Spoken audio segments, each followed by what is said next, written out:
평소에 골다공증이 있는 분들은 겨울철에 넘어지지 않도록 특히 조심해야 한다고 하죠. 골절 위험이 더 크기 때문인데요.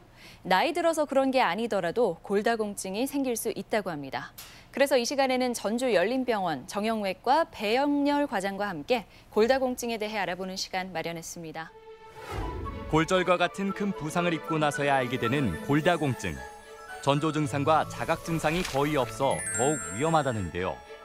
골다공증의 원인과 치료법에 대해 정형외과 전문의 배영렬 과장과 함께 이야기 나눠봅니다.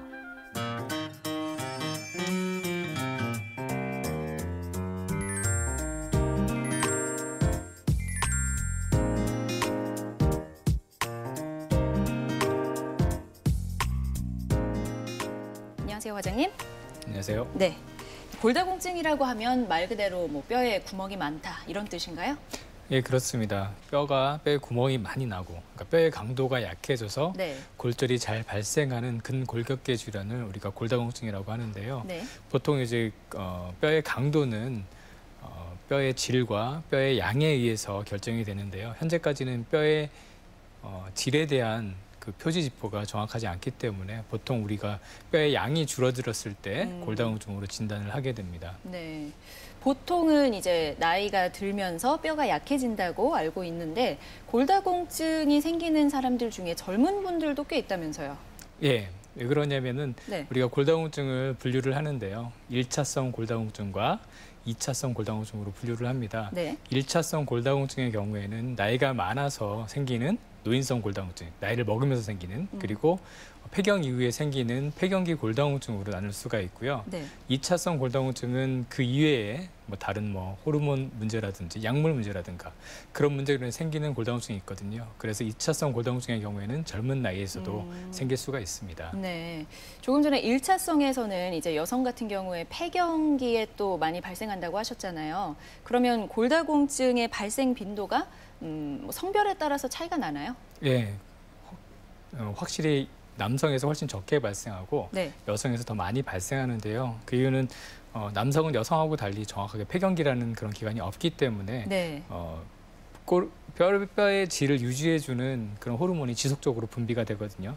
그렇지만 여성의 경우에는 폐경기가 있습니다. 폐경기가 되면 에스트로겐이 갑자기 감소되고 네. 그 에스트로겐이 감소가 되면은 뼈의 흡수가 많이 증가되고 그걸로 인해서 뼈의 강도가 급격하게 낮아지게 됩니다. 그래서 골다공증이 빨리 발생하게 되는 것이고요. 예. 남성의 경우에는 나이가 먹으면서 장에서 칼슘의 흡수가 감소되고 그걸로 인해서 또 뼈로 무기질 침착이 적게 돼서 골다공증이 발생하는 걸로 되어 있기 때문에 네. 이건 물론 남성, 여성 모두 발생하는 거지만 네. 여성에서는 에스트로겐이라는 여성 호르몬 때문에 더 빨리 발생하는 거라고 할 수 있습니다. 네.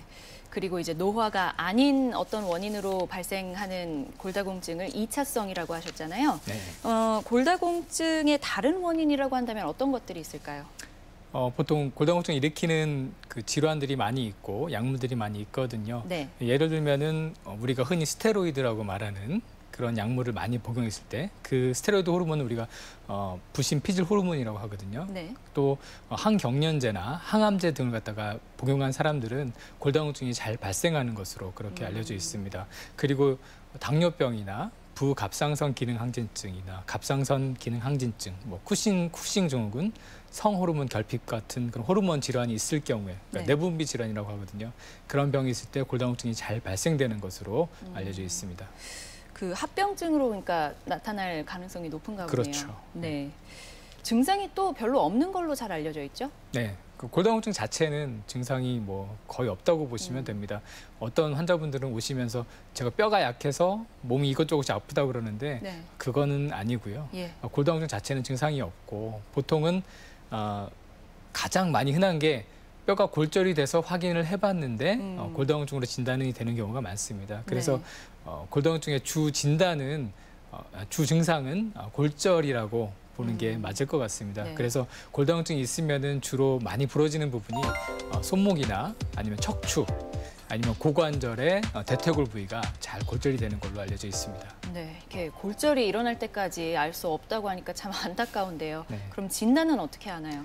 골다공증 진단할 때 가장 많이 쓰는 방법은 골밀도 검사라는 걸 많이 쓰게 됩니다. 네. 그리고 아까 말씀드렸던 2차성 골다공증이 있기 때문에 그 2차성 골다공증을 진단하기 위해서는 다른 뭐 검사들, 피검사나 뭐 그런 검사들을 시행해야 될 필요가 있고요. 네.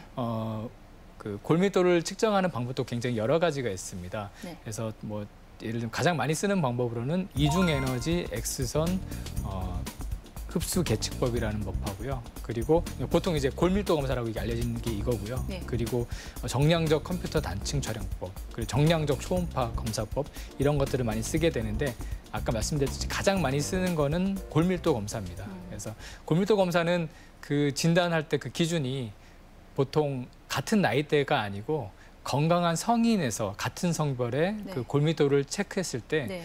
그 골밀도에 비했을 때 그 지금 현재 그 골밀도가 그 사람들에 비해서 마이너스 2.5의 그 표준 편차보다 낮은 경우에 우리가 골밀도로 진단을 하게 되는데 그걸 우리가 T값이라고 합니다. 그래서 네. T스코어라고 하는데 그 T스코어가 마이너스 2.5로 밑으로 떨어졌을 경우에 우리가 골다공증이라고 진단을 하게 됩니다. 네. 어쨌든 뼈가 부러지기 전에 내가 골다공증이거나 뭐 뼈가 약한 상태라는 걸 미리 알면 좋을 것 같은데요.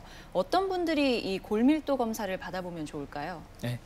보통 골다공증이 있을 가능성이 높은 분들을 갖다 우리가 선별을 해서 골밀도 검사를 하자고 말씀을 드리거든요. 네. 그런 대상들을 보면 이제 65세 이상의 여성인 경우, 또 70세 이상의 남성인 경우, 이런 경우에는 꼭 확인을 해보는 게 좋고요. 그리고 위험 요소를 갖고 있는 젊은 여성인데 폐경이 빨리 된 환자들이 있습니다. 그런 분들은 또 검사를 해봐야 되고요. 또 위험 요소를 갖고 있는 50세에서 60세 그 사이 남성들, 그리고 저체중이나 과거에 부러진 병력이 있는 그런 여성분들, 그리고 50세 이후에 골절이 있을 경우에 또 골다공증을 유발할 수 있는 아까 말씀드린 질병들이 있죠. 내분비 질환이 있는 경우, 네. 또 그런 경우에 꼭 골밀도 검사를 미리 좀 체크해 보는 것을 권하고 있습니다. 네. 그럼 치료는 어떻게 진행되나요? 대부분 골다공증 치료는 대부분 약물 치료를 많이 하게 됩니다. 물론 이제 골절이 됐을 경우에는 골절 치료에 대한 치료를 병행하게 되지만 네. 그전에는 약물로 주로 치료를 하게 되는데요. 우리가 골다공증 약을 쓰는데 두 가지 종류의 약을 쓰거든요. 뼈를 갖다가 잘 형성시키는 그런 약을 쓰거나 아니면은 뼈의 흡수를 갖다 막아서 뼈를 튼튼하게 해주는 그런 약물을 쓰게 되는데요. 보통 뼈의 흡수를 갖다가 억제하는 약물로는 여성 호르몬이나 네. 여성 호르몬 수용체 조절제, 비스포스포네이트라는 그런 특이한 약물이 있습니다. 그 약물을 쓰거나요. 아니면 뼈를 갖다가 생성을 잘 시켜주는 그런 약제를 쓰기도 하는데 그런 약제로는 부갑상선 호르몬, 그리고 뭐 스트론티늄 이런 약제들이 있습니다. 네. 이런 약물을 뭐 어떻게 투여한다는 건가요? 먹는 거 아니면 뭐 주사 방법이 뭐가 있죠? 뭐 주사로도 할 수도 있고 먹을 수도 있고 여러 방법이 있거든요. 네. 근데 가장 이제 대표적으로 쓰는 약물이 비스포스포네이트라는 약물인데요. 네. 이 약은 이제 뼈의 흡수를 막아서 뼈를 튼튼하게 해주는 약물입니다. 네. 근데 그 약의 특징이 뼈에 결합이 돼서 장시간 몸에 있을 수 있거든요. 그래서 먹는 약이라 그러면은 뭐 매일 먹는 약도 물론 있지만 네. 일주일에 한 번이나 한 달에 한 번 이렇게 먹을 수 있는 그런 약들이 있어요. 그럼 일주일에 한 번, 한 달에 한 번 먹으니까 좀 편하죠. 네. 근데 단점은 그 약을 먹고 눕게 되면은 역류성 식도염이 생길 수가 있거든요. 그래서 특징이 공복에 꼭 먹어야 되고 먹고 나서 1시간 정도는 앉아 있거나 서 있어야 되고 물을 많이 먹어야 되고 그런 단점이 있습니다. 그렇지만 효과가 좋기 때문에 많이 쓰고 있고요. 또 그 같은 계열 약물인데 이제 주사제를 쓰는 경우도 있습니다. 네. 먹기가 힘든 분들이 있거든요. 그런 분들은 주사제를 쓰게 되면 이제 3개월에 한 번 맞는 주사가 있고 1년에 한 번 맞는 주사도 있습니다. 네. 그래서 그건 이제 그때 상황에 따라 쓸 수가 있는데 주사제 같은 경우에는 주사를 맞고 나면은 몸살기가 있는 분들이 좀 있어요. 그래서 그것 때문에 그게 불편해서 주사제를 못 쓰는 분들도 있습니다.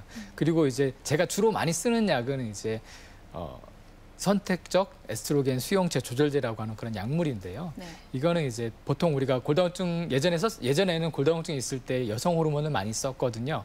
여성 호르몬의 가장 큰 부작용이 유방암하고 자궁암을 유발시킬 수 있다는 그런 유발시킬 수 있는 그런 성질이 있기 때문에 네. 좀 위험한 게 좀 있거든요. 그런데 이 에스트로겐 수용체 조절제는 그 에스트로겐하고 같은 작용을 하지만 오히려 유방암 예방 효과가 있고 자궁암도 그렇게 증가시키지 않는 그런 약제로 알려져 있습니다. 그래서 젊은 사람들한테 많이 쓰고 있고요. 이제 단점은 그 약을 쓰게 되면은 그 약이 약간 갱년기 증상 오히려 일으킬 수가 있어요. 그렇지만 그건 1, 2주 정도 지나면 좋아지기 때문에 네. 크게 걱정 안 하셔도 됩니다. 네. 보니까 조금의 단점은 있지만 그래도 이제 장점이 더 크기 때문에 네. 이용을 하는 거겠죠. 치료법을 들어보니까 대부분은 더 이상 뼈가 약해지는 거를 이제 막기 위한 차원인 것 같은데 골다공증을 예방할 수 있는 방법이 있나요?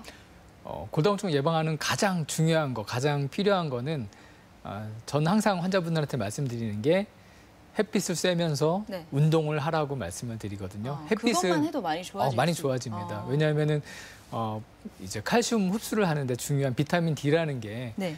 우리 몸에 피부에서 합성이 되거든요. 근데 꼭 피부에서 합성이 될 때 자외선이 필요해요. 네. 그래서 선블럭 하지 말고 운동을 하라고 말씀을 드리거든요. 하루에 10분, 뭐 30분 정도 네. 선블럭 안 한 상태로 걷기만 해도 굉장히 골다공증이 좋아질 수가 있거든요. 그러니까 예방된 효과가 있는 거죠. 네. 그래서 그렇게 운동을 하라고 말씀을 드리는데 그렇게 운동 못하는 분들도 많이 있거든요. 뭐 사무직 있는 분들은 하루 종일 집 안에 있고 그런 사무실 안에 있고 그러니까 햇빛을 못 쐬잖아요. 또 창문을 통해 들어온 빛은 별로 효과가 없어요. 그래서 직사광선을 쐬야 되기 때문에 그래서 뭐 점심시간에 잠깐 나가서 운동하라고 말씀을 드리고요.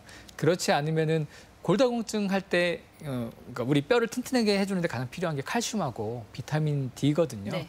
그래서 그것을 섭취하는 걸 갖다가 권장을 하게 됩니다. 그래서 칼슘 같은 경우에는 이제 보통 성인 하면 50세 이상 미만 성인에서는 하루에 1000mg, 네. 또 50세 이상에서는 하루에 1200mg 정도 그 정도 약제로라도 복용을 하라고 그렇게 말씀을 드리고요. 또 비타민 D가 우리 몸에 굉장히 필요하기 때문에 비타민 D도 꼭 복용하게 말씀을 드리는데 50세 이상 경우에는 이제 800에서 1000 인터내셔널 유닛이라고 해서 그 정도 되는 양의 그 비타민 D를 좀 드시라고 말씀을 드리죠. 그래서 그리고 가장 중요한 운동이 제일 중요한 것 같습니다. 예방하기 위해서는 운동을 하면은 뼈도 튼튼해지고 그리고 그 뼈도 튼튼해진 것뿐만이 아니고 보통 이제 골다공증 있으면 잘 넘어지거든요. 네. 잘 넘어져서 생기는 골절도 또 예방을 할 수가 있거든요. 운동을 통해서. 네. 그래서 운동이 굉장히 중요하다고 말씀드리고 네. 싶습니다. 햇볕을 쬐면서. 예. 네.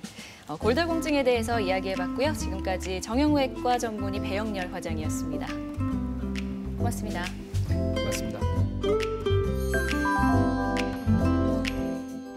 질병관리본부 통계조사에 따르면 지난해 국내에서 급성 심정지로 사망한 환자의 약 20%가 40대 이하의 젊은 층인 것으로 나타났습니다. 20, 30대 젊은 층에서 심장질환 발생률이 증가한 이유는 불규칙하고 불균형한 식습관, 흡연, 음주, 스트레스 등을 꼽았는데요. 이런 생활 방식이 건강에 좋지 않다는 것을 알면서도 당장 몸에 느껴지는 증상이 없다 보니까 평소 건강과 나이를 믿고 그냥 방치해 왔던 거죠. 연말 연시 다양한 모임과 술자리에 심장도 평소보다 심한 스트레스를 받을 수 있습니다. 어지럽고 기운이 빠지거나 심한 피로감이 느껴진다면 반드시 병원을 찾아서 검사를 받아보시는 게 좋습니다. 저는 다음 주에 다시 찾아뵙겠습니다. 고맙습니다.